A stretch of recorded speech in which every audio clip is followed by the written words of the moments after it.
Panchanan Maheshwari. Born in November 1904 in Jaipur, Rajasthan. Panchanan Maheshwari rose to become one of the most distinguished botanists not only of India but of the entire world.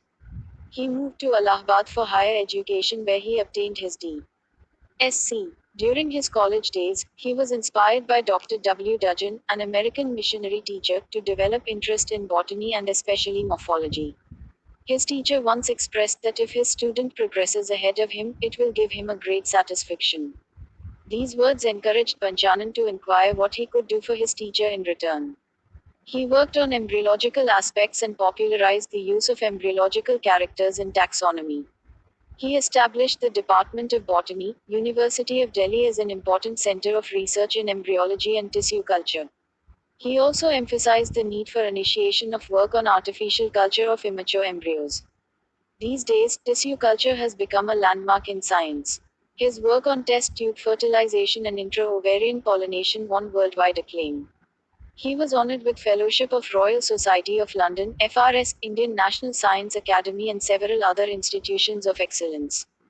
He encouraged general education and made a significant contribution to school education by his leadership in bringing out the very first textbooks of biology for higher secondary schools published by NCERT in 1964.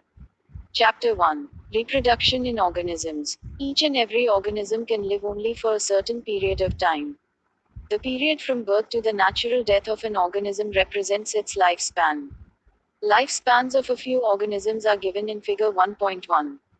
Several other organisms are drawn for which you should find out their lifespans and write in the spaces provided. Examine the lifespans of organisms represented in the Figure 1.1. Isn't it both interesting and intriguing to note that it may be as short as a few days or as long as a few thousand years? Between these two extremes are the lifespans of most other living organisms. You may note that lifespans of organisms are not necessarily correlated with their sizes. The sizes of crows and parrots are not very different, yet their lifespans show a wide difference. Similarly, a mango tree has a much shorter lifespan as compared to a peepal tree. Whatever be the lifespan, death of every individual organism is a certainty, i.e., no individual is immortal except single-celled organisms. Why do we say there is no natural death in single-celled organisms? Given this reality, have you ever wondered how vast number of plant and animal species have existed on Earth for several thousands of years? There must be some processes in living organisms that ensure this continuity. Yes, we are talking about reproduction, something that we take for granted. Reproduction is defined as a biological process in which an organism gives rise to young ones, offspring, similar to itself. The offspring grow, mature and in turn produce new offspring. Thus, there is a cycle of birth, growth and death. Reproduction enables the continuity of the species, generation after generation. You will study later in Chapter 5 Principles of Inheritance and Variation, how genetic variation is created and inherited during reproduction. There is a large diversity in the biological world and each organism has evolved its own mechanism to multiply and produce offspring. The organism's habitat, its internal physiology and several other factors are collectively responsible for how it reproduces. Based on whether there is participation of one organism or two in the process of reproduction, it is of two types. When offspring is produced by a single parent with or without the involvement of gamete formation, the reproduction is asexual. When two parents, opposite sex, participate in the reproductive process and also involve fusion of male and female gametes, it is called sexual reproduction. Asexual reproduction. In this method, a single individual parent is capable of producing offspring. As a result, the offspring that are produced are not only identical to one another but are also exact copies of their parent. Are these offspring likely to be genetically identical or different? The term clone is used to describe such morphologically and genetically similar individuals. Let us see how widespread asexual reproduction is among different groups of organisms. Asexual reproduction is common among single-celled organisms, and in plants and animals with relatively simple organizations. In protists and monorans, the organism or the parent cell divides by mitosis into two to give rise to new individuals, figure 1.2. Thus, in these organisms cell division is itself a mode of reproduction. Many single-celled organisms reproduce by binary fission, where a cell divides into two halves and each rapidly grows into an adult, example, amoeba, paramecium.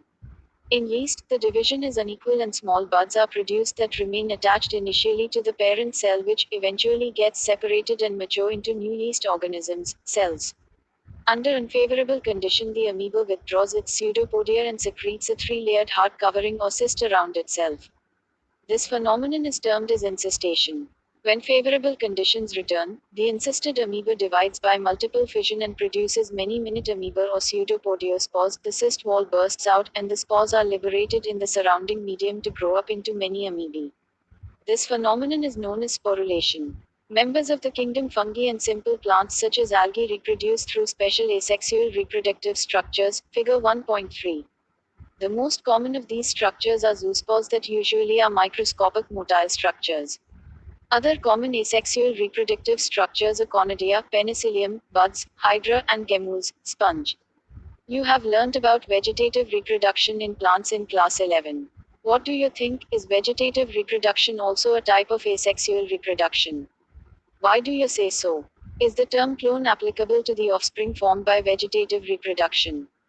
While in animals and other simple organisms the term asexual is used unambiguously, in plants, the term vegetative reproduction is frequently used. In plants, the units of vegetative propagation such as runner, rhizome, sucker, tuber, offset, bulb are all capable of giving rise to new offspring, figure 1.4. These structures are called vegetative propagules. Obviously, since the formation of these structures does not involve two parents, the process involved is asexual. In some organisms, if the body breaks into distinct pieces, fragments, each fragment grows into an adult capable of producing offspring, example, hydra. This is also a mode of asexual reproduction called fragmentation. You must have heard about the scourge of the water bodies or about the terror of Bengal. This is nothing but the aquatic plant, water hyacinth, which is one of the most invasive weeds found growing wherever there is standing water. It drains oxygen from the water, which leads to death of fishes. You will learn more about it in chapters 13 and 14. You may find it interesting to know that this plant was introduced in India because of its beautiful flowers and shape of leaves. Since it can propagate vegetatively at a phenomenal rate and spread all over the water body in a short period of time, it is very difficult to get rid of them. Are you aware how plants like potato, sugarcane, banana, ginger, dahlia are cultivated? Have you seen small plants emerging from the buds, called eyes, of the potato tuber, from the rhizomes of banana and ginger? When you carefully try to determine the site of origin of the new plantlets in the plants listed above, you will notice that they invariably arise from the nodes present in the modified stems of these plants. When the nodes come in contact with damp soil or water, they produce roots and new plants. Similarly, adventitious buds arise from the notches present at margins of leaves of bryophyllum. This ability is fully exploited by gardeners and farmers for commercial propagation of such plants. It is interesting to note that asexual reproduction is the common method of reproduction in organisms that have a relatively simple organization, like algae and fungi, and that they shift to sexual method of reproduction just before the onset of adverse conditions. Find out how sexual reproduction enables these organisms to survive during unfavorable conditions. Why is sexual reproduction favored under such conditions? Asexual, vegetative, as well as sexual modes of reproduction are exhibited by the higher plants. On the other hand, only sexual mode of reproduction is present in most of the animals.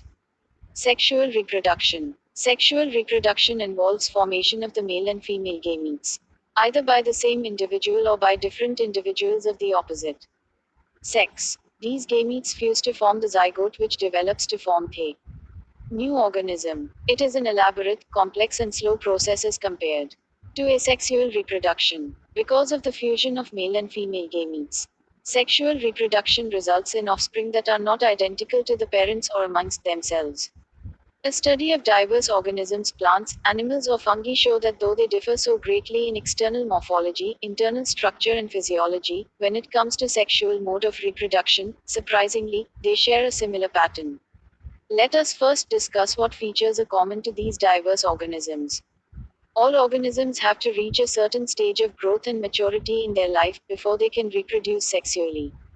That period of growth is called the juvenile phase. It is known as vegetative phase in plants. This phase is of variable durations in different organisms. The end of juvenile, vegetative phase, which marks the beginning of the reproductive phase, can be seen easily in the higher plants when they come to flower. How long does it take for marigold, rice, wheat, coconut, mango plants to come to flower? In some plants, where flowering occurs more than once, what would you call the interflowering period, juvenile or mature? Observe a few trees in your area. Do they flower during the same month year after year? Why do you think the availability of fruits like mango, apple, jackfruit, etc. is seasonal? Are there some plants that flower throughout the year and some others that show seasonal flowering? Plants, the annual and biennial types, show clear-cut vegetative, reproductive and senescent phases, but in the perennial species it is very difficult to clearly define these phases. A few plants exhibit unusual flowering phenomenon. Some of them, such as bamboo species, flower only once in their lifetime, generally after 50 to 100 years, produce large number of fruits and die. Another plant, Strobilanthus kuntiana, Neelakuranji, flowers once in 12 years. As many of you would know, this plant flowered during September-October 2006. Its mass flowering transformed large tracts of hilly areas in Kerala, Karnataka and Tamil Nadu into blue stretches and attracted a large number of tourists. In animals, the juvenile phase is followed by morphological and physiological changes prior to active reproductive behavior. The reproductive phase is also of variable duration in different organisms. Can you list the changes seen in human beings that are indicative of reproductive maturity? Among animals, for example birds, do they lay eggs all through the year?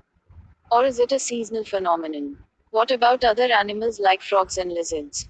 You will notice that birds living in nature lay eggs only seasonally. However, birds in captivity, as in poultry farms, can be made to lay eggs throughout the year. In this case, laying eggs is not related to reproduction but is a commercial exploitation for human welfare. The females of placental mammals exhibit cyclical changes in the activities of ovaries and accessory ducts as well as hormones during the reproductive phase. In non-primate mammals like cows, sheep, rats, deers, dogs, tiger, etc. Such cyclical changes during reproduction are called estrous cycle, whereas in primates, monkeys, apes, and humans, it is called menstrual cycle. Many mammals, especially those living in natural, wild conditions, exhibit such cycles only during favorable seasons in their reproductive phase and are therefore called seasonal breeders. Many other mammals are reproductively active throughout their reproductive phase and hence are called continuous breeders. That we all grow old, if we live long enough, is something that we recognize. But what is meant by growing old? The end of reproductive phase can be considered as one of the parameters of senescence or old age. There are concomitant changes in the body, like slowing of metabolism, etc., during this last phase of lifespan. Old age ultimately leads to death. In both plants and animals, hormones are responsible for the transitions between the three phases. Interaction between hormones and certain environmental factors regulate the reproductive processes and the associated behavioral expressions of organisms. Events in sexual reproduction. After attainment of maturity, all sexually reproducing organisms exhibit events and processes that have remarkable fundamental similarity, even though the structures associated with sexual reproduction are indeed very different. The events of sexual reproduction, though elaborate and complex, follow a regular sequence. Sexual reproduction is characterized by the fusion, or fertilization, of the male and female gametes, the formation of zygote and embryogenesis. For convenience, these sequential events may be grouped into three distinct stages, namely, the pre-fertilization, fertilization and the post-fertilization events. Pre-fertilization events. These include all the events of sexual reproduction prior to the fusion of gametes. The two main pre-fertilization events are gametogenesis and gamete transfer. Gametogenesis. As you are already aware, gametogenesis refers to the process of formation of the two types of gametes, male and female. Gametes are haploid cells. In some algae, the two gametes are so similar in appearance that it is not possible to categorize them into male and female gametes. They are hence called homogametes, isogametes, figure 1.5. However, in a majority of sexually reproducing organisms, the gametes produced are of two morphologically distinct types, heterogametes. In such organisms, the male gamete is called the antherozoid or sperm and the female gamete is called the egg or ovum, figure 1.5b, c. Sexuality in organisms. Sexual reproduction in organisms generally involves the fusion of gametes from two different individuals. But this is not always true. From your recollection of examples studied in class 11, can you identify cases where self fertilization is observed? Of course, citing such examples in plants is easy. Plants may have both male and female reproductive structures in the same plant, bisexual, figure 1.6ca, or on different plants, unisexual, figure 1.6d. In several fungi and plants, terms such as homothallic and monoecious are used to denote the bisexual condition, and heterothallic and dioecious are the terms used to describe unisexual condition. In flowering plants, the unisexual male flower is staminate, that is, bearing stamens, while the female is pistillate or bearing pistils. In some flowering plants, both male and female flowers may be present on the same individual, monoecious, or on separate individuals, dioecious. Some examples of monoecious plants are cucurbits and coconuts, and of dioecious plants are papaya and date palm. Name the type of gametes that are formed in staminate and pistillate flowers. But what about animals? Are individuals of all species either male or female, unisexual? Or are there species which possess both the reproductive organs, bisexual? You probably can make a list of several unisexual animal species. Earthworms, sponge, tapeworm, and leech, typical examples of bisexual animals that possess both male and female reproductive organs, are hermaphrodites. Cockroach, figure 1.6b, is an example of a unisexual species. Cell division during gamete formation. Gametes in all heterogametic species are of two types, namely, male and female. Gametes are haploid, though the parent plant body from which they arise may be either haploid or diploid. A haploid parent produces gametes by mitotic division. Does this mean that meiosis never occurs in organisms that are haploid? Carefully examine the flow charts of life cycles of algae that you have studied in class 11, chapter 3, to get a suitable answer. Several organisms belonging to Monera, fungi, algae, and bryophytes have haploid plant body, but in organisms belonging to pteridophytes, gymnosperms, angiosperms, and most of the animals including human beings, the parental body is diploid. It is obvious that meiosis, the reduction division, has to occur if a diploid body has to produce haploid gametes. Figure 1.6 Diversity of sexuality in organisms. A. Bisexual animal, earthworm. B. Unisexual animal, cockroach. C. Monoecious plant, chara. D. Dioecious plant, marchantia. A. Bisexual flower, sweet potato. In diploid organisms, specialized cells, clade myocytes, gamete mother cell, undergo meiosis. At the end of meiosis, only one set of chromosomes gets incorporated into each gamete. Carefully study Table 1.1 and fill in the diploid and haploid chromosome numbers of organisms. Is there any relationship in the number of chromosomes of myocytes and gametes? Gamete transfer. After their formation, male and female gametes must be physically brought together to facilitate fusion, fertilization. Have you ever wondered how the gametes meet? In a majority of organisms, male gamete is motile and the female gamete is stationary. Exceptions are a few fungi and algae in which both types of gametes are motile, figure 1.7a. There is a need for a medium through which the male gametes move. In several simple plants like algae, bryophytes, and pteridophytes, water is the medium through which this gamete transfer takes place. A large number of the male gametes, however, fail to reach the female gametes. To compensate this loss of male gametes during transport, the number of male gametes produced is several thousand times the number of female gametes produced.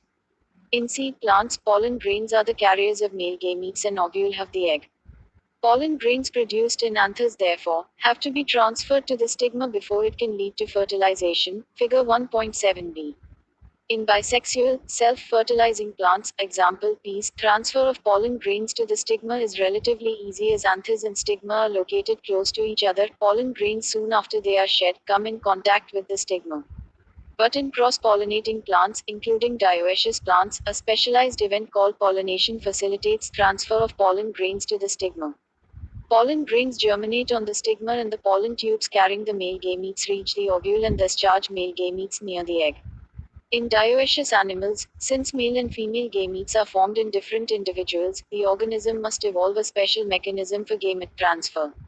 Successful transfer and coming together of gametes is essential for the most critical event in sexual reproduction, the fertilization. Fertilization. The most vital event of sexual reproduction is perhaps the fusion of gametes. This process called syngamy results in the formation of a diploid zygote. The term Fertilization is also often used for this process. The terms syngamy and fertilization are frequently used, though interchangeably. What would happen if syngamy does not occur? However, it has to be mentioned here that in some organisms like rotifers, honeybees, and even some lizards and birds, turkey, the female gamete undergoes development to form new organisms without fertilization. This phenomenon is called parthenogenesis. Where does syngamy occur? In most aquatic organisms, such as a majority of algae and fishes as well as amphibians, syngamy occurs in the external medium, water, that is, outside the body of the organism. This type of gametic fusion is called external fertilization. Organisms exhibiting external fertilization show great synchrony between the sexes and release a large number of gametes into the surrounding medium, water, in order to enhance the chances of syngamy. This happens in the bony fishes and frogs where a large number of offspring are produced. A major disadvantage is that the offspring are extremely vulnerable to predators threatening their survival up to adulthood. In many terrestrial organisms belonging to fungi, higher animals such as reptiles, birds, mammals, and in a majority of plants, bryophytes, pteridophytes, gymnosperms, and angiosperms, syngamy occurs inside the body of the organism, hence the process is called internal fertilization. In all these organisms, egg is formed inside the female body where they fuse with the male gamete. In organisms exhibiting internal fertilization, the male gamete is motile and has to reach the egg in order to fuse with it. In these, even though the number of sperms produced is very large, there is a significant reduction in the number of eggs produced. In seed plants, however, the non-motile male gametes are carried to female gamete by pollen tubes. Post-fertilization events. Events in sexual reproduction after the formation of zygote are called post-fertilization events. The zygote. Formation of the diploid zygote is universal in all sexually reproducing organisms. In organisms with external fertilization, zygote is formed in the external medium, usually water, whereas in those exhibiting internal fertilization, zygote is formed inside the body of the organism. Further development of the zygote depends on the type of life cycle the organism has and the environment it is exposed to. In organisms belonging to fungi and algae, zygote develops a thick wall that is resistant to desiccation and damage. It undergoes a period of rest before germination. In organisms with haplontic life cycle, as you have read in class 11, zygote divides by meiosis to form haploid spores that grow into haploid individuals. Consult your class 11 book and find out what kind of development takes place in the zygote in organisms with diplontic and haplodiplontic life cycles. Zygote is the vital link that ensures continuity of species between organisms of one generation and the next. Every sexually reproducing organism, including human beings, begin life as a single cell, the zygote. Embryogenesis. Embryogenesis refers to the process of development of embryo from the zygote. During embryogenesis, zygote undergoes cell division, mitosis, and cell differentiation. While cell divisions increase the number of cells in the developing embryo, cell differentiation helps groups of cells to undergo certain modifications to form specialized tissues and organs to form an organism. You have studied about the process of cell division and differentiation in the previous class. Animals are categorized into oviparous and viviparous based on whether the development of the zygote takes place outside the body of the female parent or inside, that is, whether they lay fertilized, unfertilized eggs or give birth to young ones. In oviparous animals like reptiles and birds, the fertilized eggs covered by hard calcareous shell are laid in a safe place in the environment. After a period of incubation, young ones hatch out.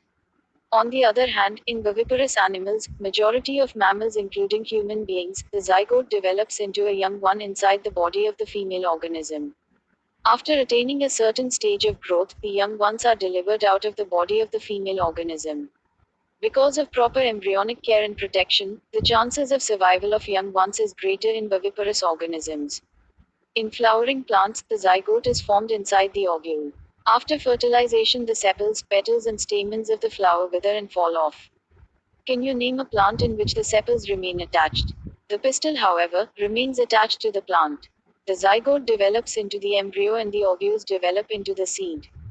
The ovary develops into the fruit, which develops a thick wall called pericarp that is protective in function, figure 1.8. After dispersal, seeds germinate under favorable conditions to produce new plants. Summary. Reproduction enables a species to live generation after generation. Reproduction in organisms can be broadly classified into asexual and sexual reproduction. Asexual reproduction does not involve the fusion of gametes. It is common in organisms that have a relatively simple organization, such as the fungi, algae, and some invertebrate animals. The offspring formed by asexual reproduction are identical and can be referred to as clones. Zoospores, conidia, etc. are the most common. Asexual structures formed in several algae and fungi.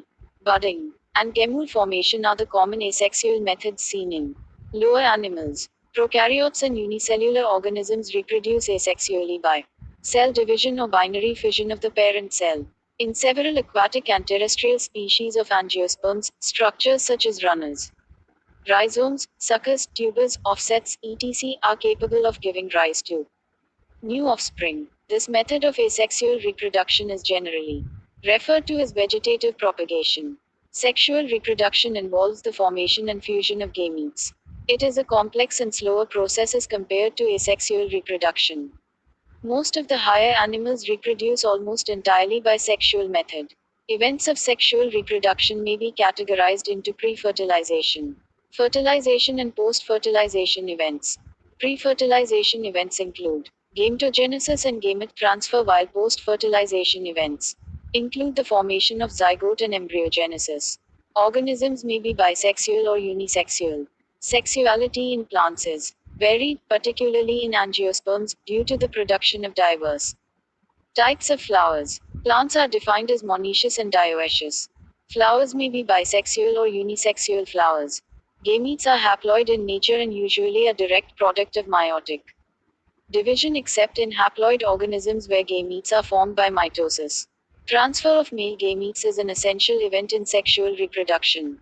It is relatively easy in bisexual organisms. In unisexual animals, it occurs by copulation or simultaneous release. In angiosperms, a special process called pollination ensures transfer of pollen grains which carry the pollen grains to the stigma. Syngamy, fertilization, occurs between the male and female gametes. Syngamy may occur either externally, outside the body of organisms, or internally, inside the body. Syngamy leads to formation of a specialized cell called zygote. The process of development of embryo from the zygote is called embryogenesis. In animals, the zygote starts developing soon after its formation. Animals may be either oviparous or viviparous. Embryonal protection and care are better in viviparous organisms.